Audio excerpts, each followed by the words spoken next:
Chip Comins is CEO and founder of the American Renewable Energy Institute, and Sandy MacDonald is a scientist formerly with NOAA, the National Oceanic and Atmospheric Administration, and the author of the study about the supergrid that the world needs. And that's what we're going to talk about. Welcome, Chip. Welcome, Sandy. Thank you.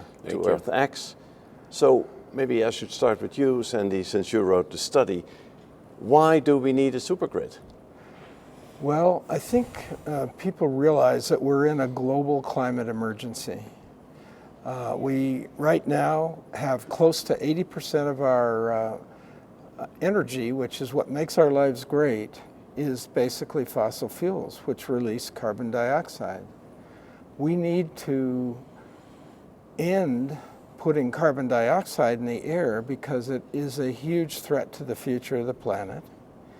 And very exciting, in recent years, we've found the low cost of wind and solar energy will allow us to go to zero carbon dioxide emissions. But in order to do that, we have to have something called a supergrid, and we have to also use gas energy, and we can get to net zero, which is where we need to be by mid-century.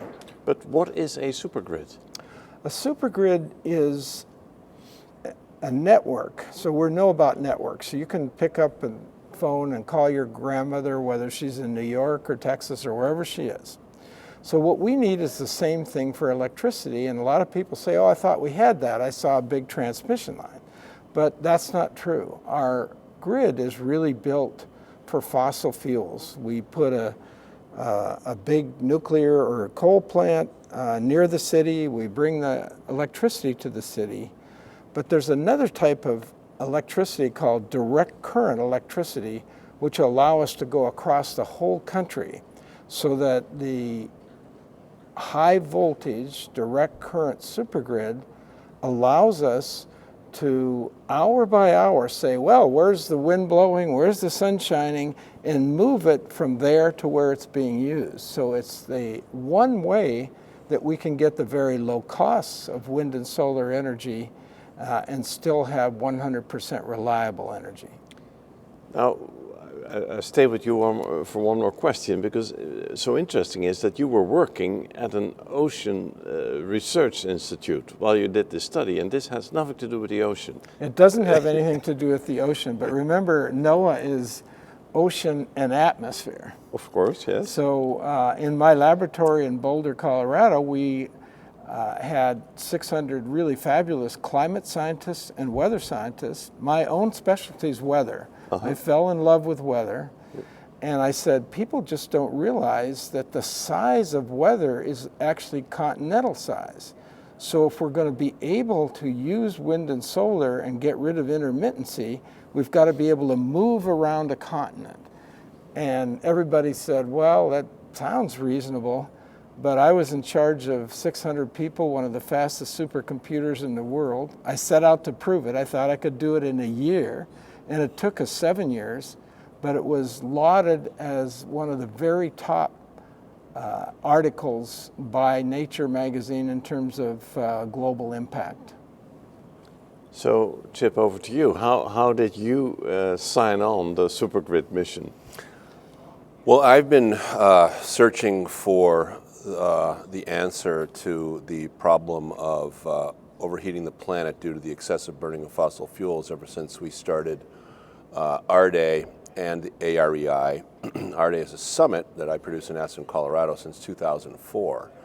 The American Renewable Energy Institute that I chair was delighted to reconnect with Sandy MacDonald when our colleague Bob Carell brought to my attention this plan that Sandy has written a book on, and is also predicated on the study of the supercomputer that he mentions. And that we became associated and formed a supergrid working group, HVDC Supergrid Working Group, that we now house over at AREI, which is a nonprofit with our board of trustees, et cetera. And now this is probably the best chance that we will have, practically speaking, to solve the climate problem and save capitalism itself, which is predicated on making money. Now, lots of people talk, when they talk about renewable energy, about the potential of so-called microgrids, where you create small grids around, communities that are far less vulnerable to, to lots of things that can happen when you talk about power supply. How does the microgrid fit into the story of the supergrid? So there's a really nice connection. In fact, you can think microgrids all the way down to a house with solar panels on the roof, and microgrids for villages, which are really an important part of it. But the big thing about it is that the weather is so variable that if you have a microgrid, you're going to find a couple weeks where you don't have any energy. The wind isn't blowing and the sun isn't shining.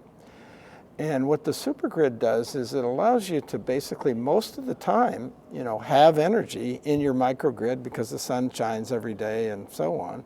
But for those sieges where it doesn't, you can always get energy from the supergrid to keep you, because you need 100% energy. You don't want to have a situation like the terrible situation recently in Texas where you don't get energy for a period of a couple weeks. We're going to be depending more and more on electricity.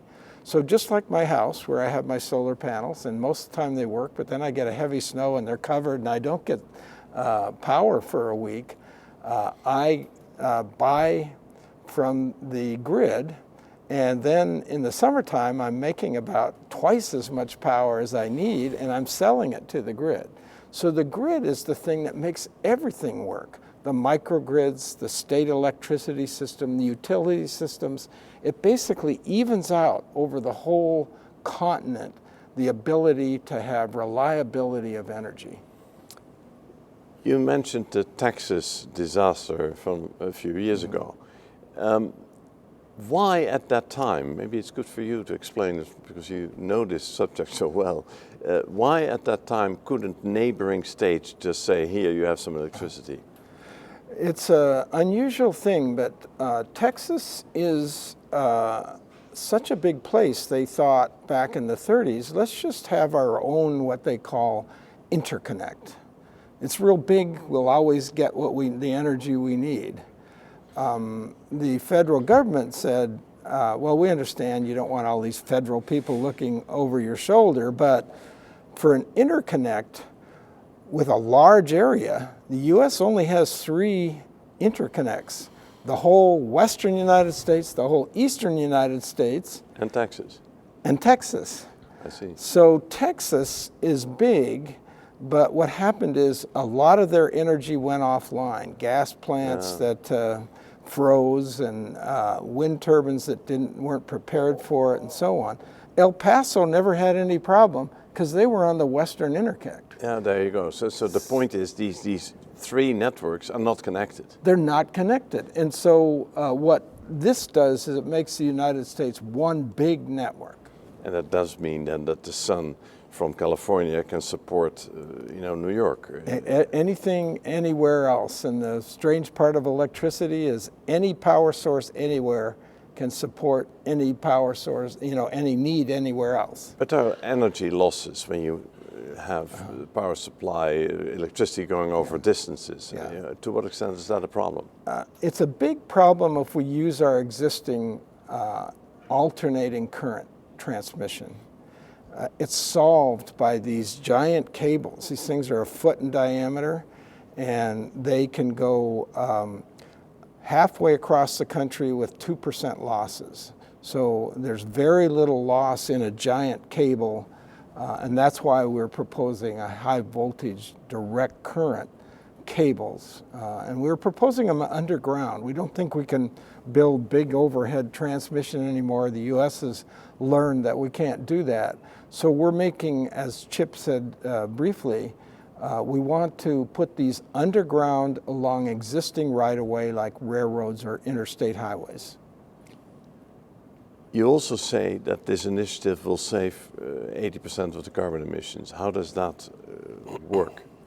Yes, by going to a high voltage direct current undergrounded coast to coast, border to border supergrid that runs down the interstate highway systems and the rail corridors, constituting a true public-private partnership, and even along the river bottoms to create the matrix that is the continental United States. We can move power anywhere we want in real time, whether it's wind in Maine or solar in Arizona, and if they need it in Chicago or Washington State. So wherever, the wind is blowing or the sun is shining, we can move that. And then when we supplement that with natural gas, as Sandy points out, we have a functional grid system that we solve the line loss problem by undergrounding. Sometimes line loss can be up to 30% on a hot day. That's energy just being burnt into the atmosphere. And then connecting the entire country instead of having the dysfunctionality of the eastern grid, the western grid, and the Texas grid, ERCOT, that don't talk to each other. But the point also is that most of the energy will come from solar and wind in your perspective. Precisely. Yeah. And that was actually what we did in the study. So I said, I'm an atmospheric scientist. I loved weather. At the time in early 2000s, I was writing weather prediction models. And it really seemed to me that if we're going to solve the intermittency of wind and solar energy, at that time it was more expensive. So I made a hypothesis that the price has been going down so much. And sure enough, we're now in the 2020s when the cost of wind and solar energy are about 1/6 as much as a new nuclear plant. So we get the cheapest energy by using that most of the time. Chip mentioned natural gas, because what we're saying in our study that we did, we used natural gas as what's called the dispatchable. So whenever there wasn't enough wind and solar, we fire up the natural gas peaker plant and it gives us the energy. And why not hydrogen?